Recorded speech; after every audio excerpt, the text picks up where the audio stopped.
হাঁড়ি বাসন সবই মেজে নিলাম। এবারে চলে যাচ্ছি জমিতে ফুল তুলতে। কালকে তো মোছামুছি সবই করে রেখেছিলাম, রাত্রে ধোয়াধুয়ি। আজকে সকালে বাসন হাঁড়ি কোঁড়া মাজলাম, স্নান টান সেরে এই যে ফুল তুলতে চলে যাচ্ছি। জমিতে গাঁদা ফুলগুলো তুলে নেব।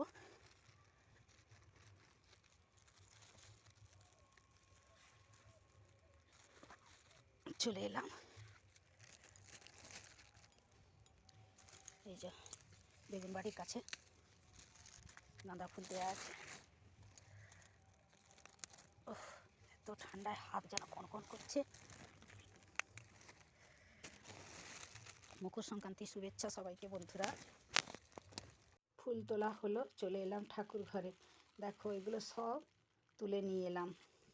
গাঁদা ফুলগুলো অনেক ফুটেছিল আমাদের জমিতে, যে গাছ লাগানো হয়েছিল। এবারে ঠাকুর ঘরের কাজটা সেরে নিই। ঠাকুরের সব ভাজা কেটে নিয়েছি, বাঁধাকপির তরকারি, টমেটোর চাটনি সবই হয়ে গেছে। দেখো ভাজা বসিয়েও দিয়েছি ঠাকুরের জন্য। এগুলো খিচুড়ির জন্য ভেজে নিচ্ছি এই সবজিগুলো, এরপরে কফিগুলো ভাজবো। লক্ষ্মী মাকে মকর দিয়ে পুজো দেওয়া হলো।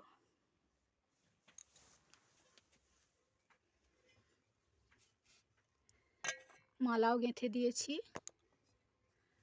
লক্ষ্মী মাকেও মালা গেঁথে দিয়েছি, আর নারায়ণজিকেও দিয়েছি মালা। দুপুরে এখনও অন্য ভোগ, খিচুড়ি ভোগ দিয়ে আবার প্রসাদ নিবেদন করা হবে ঠাকুরকে।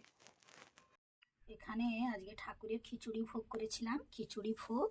আর এখানে আছে গাজর ভাজা, আলু ভাজা, কুমড়ো ভাজা, সিম ভাজা, বেগুন ভাজা। আর এখানে আছে চাটনি। এখানে খেজুর গুড়ের পায়েস, পায়েসে আমি একটু পিঠেও করে দিয়েছি, পিঠে পায়েস। আর এখানে আছে বাঁধাকপির তরকারি। খাওয়া দাওয়া তো মিটলো, বাসন এখনও পড়ে আছে। বাসনগুলো এবার মেজে নেবো। এগুলো ঘরের দিকের বাসন, আর ঠাকুর বাসন, আর কোঁড়াও আছে এখনও মাজতে। একটু ধুনোও দিয়ে দিচ্ছি। আর ধুনোর গন্ধটা এত ভালো, তার সাথে একটু কর্পূর দিলে তো আর কথাই নেই। আলপনাটা আবার নতুন করে দিয়ে নিলাম। সকালে একবার আলপনা দিয়েছিলাম, আবার এখন একবার আলপনা দিলাম। কুলো, মই, ধামা, কাস্তে এসব আঁকতে হয়, একটু এঁকে দিলাম। আর মায়ের জন্য যে দুধ পুলি পিঠে তৈরি করেছিলাম সেটা ঢাকা দেওয়া আছে। এবারে আমার হাজব্যান্ড পুজো করে দেবে। আজ ঘরে ঘরে পৌষ পার্বণ, সকলেরই ঘরে মকর, ঠাকুরের কিছু না কিছু প্রসাদ আছেই। আমাদেরও সন্ধ্যের পূজাটা হয়ে গেল, দুধ পুলি দিয়ে লক্ষ্মী মাকে পুজো দেওয়া হলো। একটু মকরও এবেলাও দেওয়া হয়েছে, আর মুড়কি বাতাসা তো আছেই। আজ সকলের ঘরেই পরিবেশটা যেন সম্পূর্ণ অন্যরকম।